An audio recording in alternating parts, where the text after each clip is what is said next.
Hey, welcome back, guys. We're on to our final short story, which you should be reading and answering questions about. So, we've obviously done a lot of work in this genre.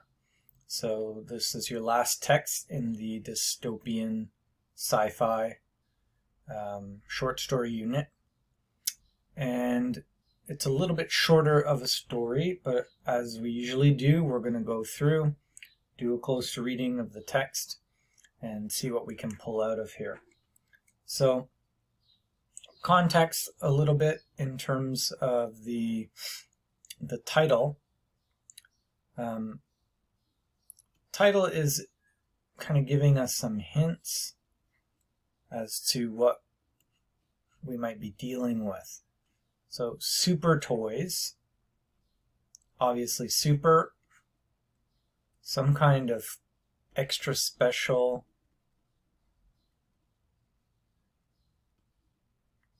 maybe powerful. Super can mean powerful, like a superhero. And then toys are in view. All right. So what kind of toys are we going to be looking at?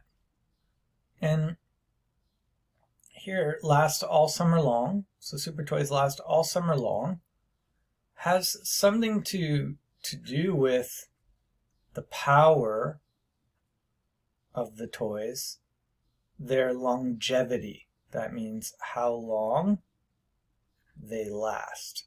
Okay? How long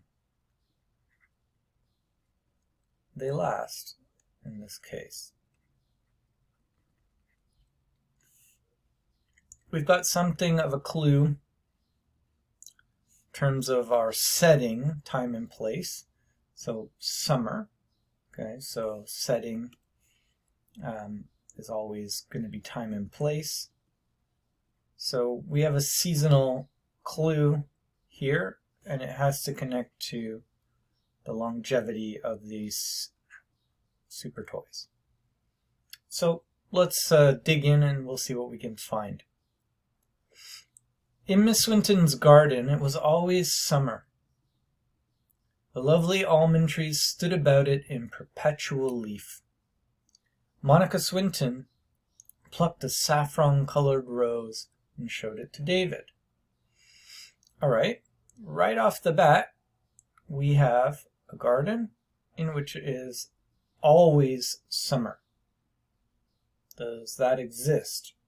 Because I guess I don't know about super hot tropical places if they still technically have seasons. So right away we get this idea of something artificial. Okay, because no place is always summer. Also, the trees were in perpetual leaf. So that means their leaves were always green. Always. So perpetual is the same meaning as always. So they're always green, the leaves on the trees. Okay? So we're getting a clue in terms of the setting just in this first line. We'll see how this topic will become important. "Isn't it lovely?" she said. David looked up at her and grinned without replying. Seizing the flower, he ran with it across the lawn and disappeared behind the kennel, where the mower-vator crouched ready to cut or sweep or roll when the moment dictated. She stood alone on her impeccable plastic gravel path. She had tried to love him. When she made up her mind to follow the boy, she found him in the courtyard, floating the rose in his paddling pool. He stood in the pool engrossed, still wearing his sandals. "David, darling, do you have to be so awful? Come in at once and change your shoes and socks." He went with her without protest into the house, his dark head bobbing at the level of her waist. At the age of 3, he showed no fear of the ultrasonic dryer in the kitchen, But before his mother could reach for a pair of slippers, he wriggled away and was gone into the silence of the house. A couple things to note coming up here. She's showing him a rose, which is a traditional symbol of beauty.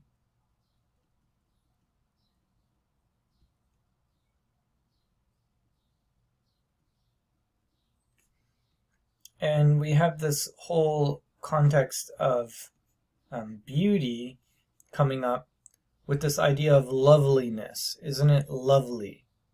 She said. She had tried to love him.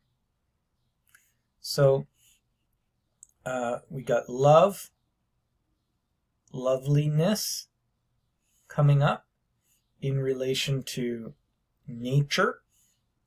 So we've got nature versus artificial, because she is on her impeccable plastic gravel path. Plastic, that's artificial, right? Something made out of plastic. And so we've got this nature versus artificial kind of topic coming up. We've got the idea of beauty, which we might call aesthetics, if you want to think about it in terms of a philosophical category, and love. And we also see communication coming up in the exposition here. So we're in the opening, right? Like the opening part is kind of all exposition. We might even say up until here, as we'll read along. So some important topics coming up here that are kind of like subtly under the surface, not so obvious. Also, David doesn't say anything back, doesn't communicate.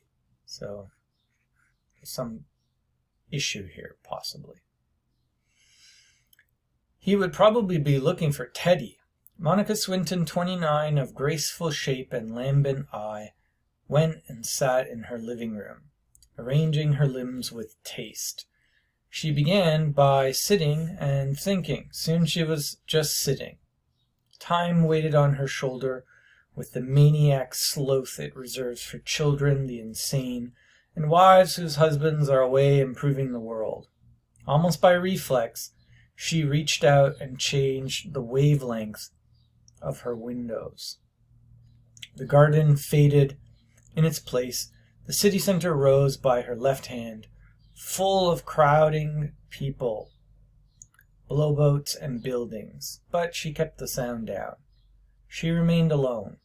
An overcrowded world is the ideal place in which to be lonely. Okay, a few things coming up here that are very important. So she can change the scenery on her windows. And actually, she's in a huge city that's super crowded with massive buildings everywhere, which we'll see more specifically later. Okay? But we're going to see there's this idea of screens and artificial reality.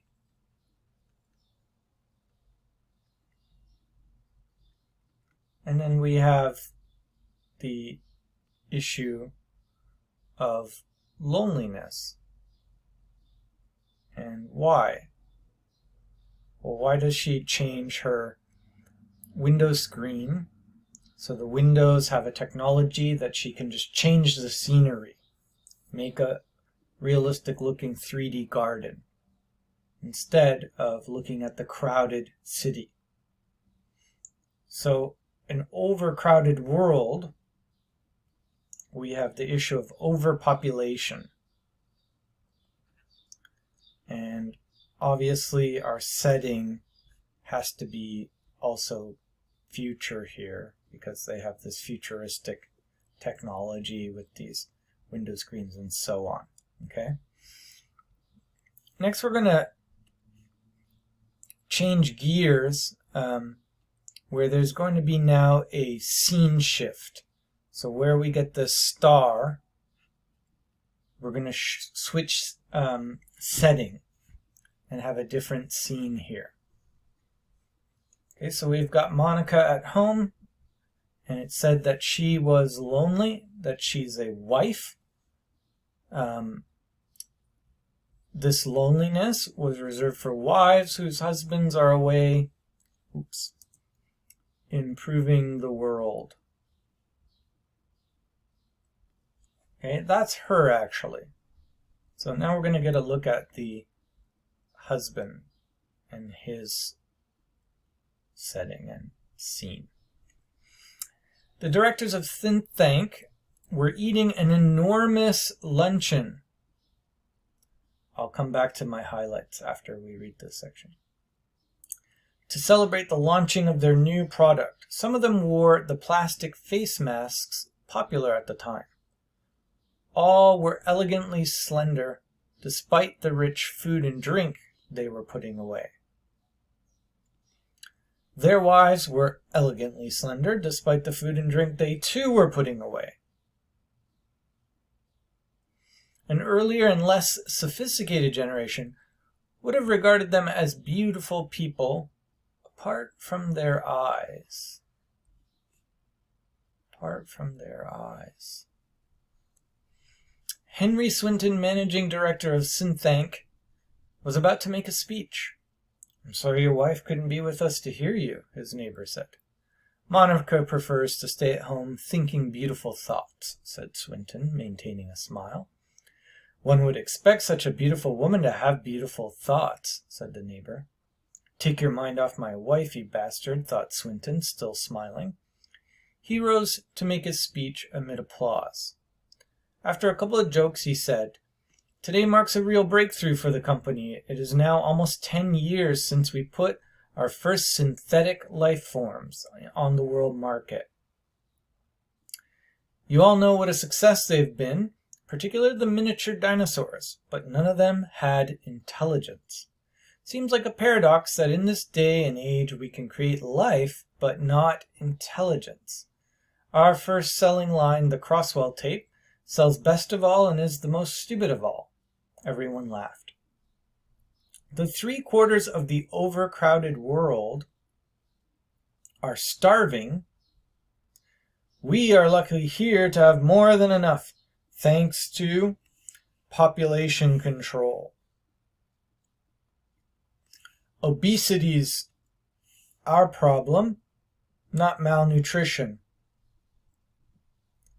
I guess there's nobody around this table who doesn't have a Crosswell working for him in the small intestine, a perfectly safe parasite tapeworm that enables its host to eat up to 50% more food and still keep his or her figure, right?" General nods of agreement. "Our miniature dinosaurs are almost equally stupid. Today we launch an intelligent synthetic life form, a full-size serving man. Not only does he have intelligence, he has a controlled amount of intelligence. We believe people would be afraid of a being with a human brain. Our serving man has a small computer in his cranium. There have been mechanicals on the market with mini computers for brains, plastic things without life, super toys. But we have at last found a way to link computer circuitry and synthetic flesh." All right. I've got a minute to just highlight some things in this video. So, they are still skinny, but they have lots of food. And they eat a lot, but they're still skinny. How? Well, they have this technology called the Crosswell tape, okay, which lets people eat a lot. It goes in their small intestine. It's a parasite tapeworm that enables its host to eat up to 50% more food and keep her figure. How do they have enough food? Population control. So the world is overpopulated, but they've used technology to control things, and to also now they have more than enough food and they can eat as much as they want because they have this artificial technology in them.